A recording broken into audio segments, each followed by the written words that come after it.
Hello भाई, स्वागत है आपके मेरे यूट्यूब चैनल बी क्विक पे। तो चलिए शुरू करते हैं आज के अपने क्वेश्चन। तो आज का अपना टॉपिक है रिप्रोडक्शन इन ह्यूमंस और ये अपना थर्ड एपिसोड है। चलिए शुरू करते हैं आज के अपने क्वेश्चन। तो अपना इसमें क्वेश्चन है, अंडे के भीतर योग पीतक की मात्रा एवं उसके वितरण में होने वाले परिवर्तन से क्या प्रभावित होगा। ये क्वेश्चन है अपना 2009 नीट में। इसका अपना फर्स्ट ऑप्शन है विदलन का प्रतिरूप, सेकेंड ऑप्शन है निषेचन, थर्ड ऑप्शन जायगोट युग्मनज और फोर ऑप्शन बनने वाले ब्लास्टोमियर्स की संख्या। तो इसका अपना राइट ऑप्शन हो जाएगा यानी कि विदलन का प्रतिरूप। फिर अगला क्वेश्चन चलते हैं इसमें, निम्नलिखित में से वह कौन सी एक चीज है जिससे कि पात्र निषेचन की विधि में फेलोपी नलिका में स्थानांतरित किया जाता है। ये क्वेश्चन है नीट 2010 में। इसका अपना फर्स्ट ऑप्शन है केवल भ्रूण जो 8 कोशिका अवस्था तक हो, और सेकंड ऑप्शन है युग्मनज अथवा 8 कोशिका अवस्था तक का आरंभिक भ्रूण, दोनों में से कोई भी। थर्ड ऑप्शन है 32 कोशिका अवस्था का भ्रूण, और फोर ऑप्शन है केवल जायगोट युग्मनज। तो इसका अपना राइट ऑप्शन है फर्स्ट यानी केवल भ्रूण जो 8 कोशिका की अवस्था तक का हो। फिर अगला क्वेश्चन चलते इसमें, सटोली कोशिकाएं कहाँ पाई जाती है। जो अपनी सटोली कोशिकाएं होती है जिन्हें कहाँ पाई जाती है एवं वे क्या कार्य करती है। ये क्वेश्चन है नीट 2010 में। इसका अपना फर्स्ट ऑप्शन अंडाशयों में पाई जाती है तथा इनसे प्रोजेस्टेरोन का श्रावण होता है। बी ऑप्शन है एड्रेनल कोर्टेक्स यानी अधिवृक्क वल्कुट में पाई जाती है एवं जिससे एड्रेनल का श्रावण होता है। सेकेंड ऑप्शन शुक्रदर नलिका में पाई जाती है तथा ये कोशिकाओं को जनन कोशिकाओं को पोषण प्रदान करती है। और फोर ऑप्शन अग्नाशय में पाई जाती है तथा इससे कोलेस्टिकोकाइनिन का श्रावण होता है। तो इसका अपना राइट ऑप्शन हो जाएगा थर्ड यानी कि शुक्रधर नलिकाओं यानी कि सेमिनिफेरस ट्यूब्यूल्स में पाई जाती है, और तथा ये जनन कोशिकाओं को यानी कि जर्म सेल को न्यूट्रिशन यानी कि पोषण प्रदान करती है। फिर अगला क्वेश्चन चलते हैं इसमें, वाशा फ्रेंशिया शुक्रवाहिका ये नामक वाहिका कहाँ से कहाँ तक जाती है। ये क्वेश्चन है नीट 2010 में। इसका अपना फर्स्ट ऑप्शन है वर्षण फालिकाओं से वर्षण जालिका तक, सेकेंड ऑप्शन है वर्षण जालिका से वासा डिफरेंशिया यानी कि शुक्रवाहक तक, थर्ड ऑप्शन है वासा डिफरेंस शुक्रवाहक से एपिडाइडमिस वृद्धि वर्षण तक, और फोर ऑप्शन है एपिडाइडमिस से मूत्र मार्ग तक। तो इसका अपना राइट ऑप्शन है वर्षण जालिका से वासा डिफरेंस यानी कि शुक्रवाहक तक। फिर अगला क्वेश्चन चलते इसमें,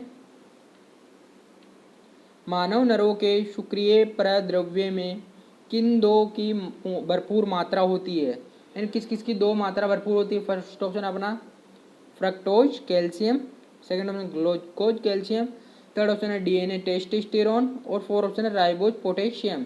ये क्वेश्चन है 2010 नीट में। इसका अपना राइट ऑप्शन हो जाएगा,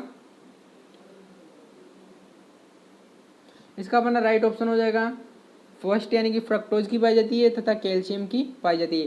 फ्रक्टोज क्या करता है यानी कि अपने जो होते हैं ना स्पम को क्या करता है, थक्का बनाने में सहायता करता है। और फिर अगला क्वेश्चन चलते इसमें, एमिनियोसेटेसिस उल्पवेदन का अनुमति प्राप्त उपयोग किसके लिए किया जा सकता। तो इसका अपना फर्स्ट ऑप्शन है एजन में बच्चों का लिंग पता करने लगाने के लिए, सेकेंड ऑप्शन है कृत्रिम वीर्यसेचन के लिए यानी इंसेमिनेशन के लिए आर्टिफिशियल, थर्ड ऑप्शन है भ्रूण को किसी सरोगेट यानी कि परभ्रजननी माँ के गर्भाशय में स्थानांतरित करने के लिए, फोर ऑप्शन है किसी अनुवांशिक असामान्यता का पता लगाने के लिए। तो इसका अपना राइट ऑप्शन हो जाएगा फोर यानी कि किसी अनुवांशिक असामान्यता का पता लगाने के लिए। फिर अगला क्वेश्चन चलते इसमें, परसव क्रिया हेतु संकेतों का आना कहाँ से आरंभ होता है।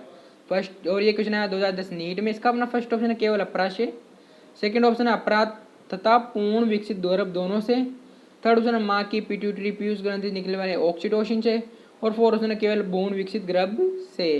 तो इसका अपना राइट ऑप्शन है सेकेंड यानी कि अपराध तथा पूर्ण विकसित गर्भ दोनों से।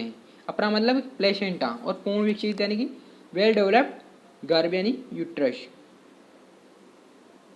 फिर अगला क्वेश्चन है इसमें, भ्रूण की प्रथम गतियां तथा इसके शीर्ष पर बालों का प्रकट होना गर्भावस्था के प्राय किस महीने में होते पाए जाते हैं। ये क्वेश्चन है 2002 नीट में। इसका अपना फर्स्ट ऑप्शन चौथे महीना, सेकंड ऑप्शन है पांचवा महीना, थर्ड ऑप्शन है छठा महीना, और फोर ऑप्शन है तीसरा महीना। तो इसका अपना राइट ऑप्शन हो जाएगा सेकंड यानी कि पांचवा महीना।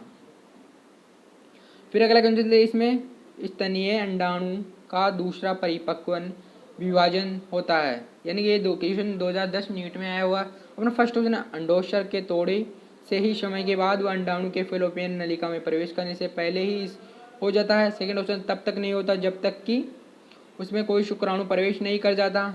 थर्ड ऑप्शन है इसमें जब तक नहीं होता जब तक कि शुक्राणु का केंद्र अंडाणु के केंद्र से समकेंद्रित नहीं हो जाता। और फोर ऑप्शन ग्राफीन पुटक में ही प्रथम प्रक्षेपण विभाजन के बाद होता है। तो इसका अपना राइट ऑप्शन हो जाएगा सेकेंड, यानी कि तब तक नहीं होता जब तक कि उसमें कोई शुक्राणु प्रवेश नहीं कर जाता है। फिर अगला क्वेश्चन चलते हैं इसमें, मानव शुक्राणु के विषय में निम्नलिखित में से कौन सा एक कथन सही है, इनकी शुक्राणु के संबंध में कौन सा कथन सही है। ये क्वेश्चन आया 2010 नीट में। इसका अपना राइट ऑप्शन हो जाएगा फर्स्ट ऑप्शन। इसमें अपना एक्रोसोम में एक शुक्रवाकार नलिकी संरचना होती है जिसका उपयोग अंडे को भेदने यानी कि भेदने एवं उसके भीतर प्रवेश करने के लिए उपयोग किया जाता है जिससे निषेचन हो जाता है। सेकेंड ऑप्शन है एक्रोसोम में शुक्राणु लाइसिन अंडे के आवरण का उला देते हैं जिससे निषेचन के लिए सुविधा हो जाती है। थर्ड ऑप्शन है एक्रोसोम में एक संवेदी संरचना का कार्य करता है जिससे शुक्राणु आगे आगे बढ़ता जाता है। एक्रोसोम कोई खास कार्य नहीं करता। फोर ऑप्शन इसका अपना राइट ऑप्शन है कि एक्रोसोम में शुक्राणु लायनित अंडे के आधार गोला देते हैं जिससे निषेचन की सुविधा हो जाती है।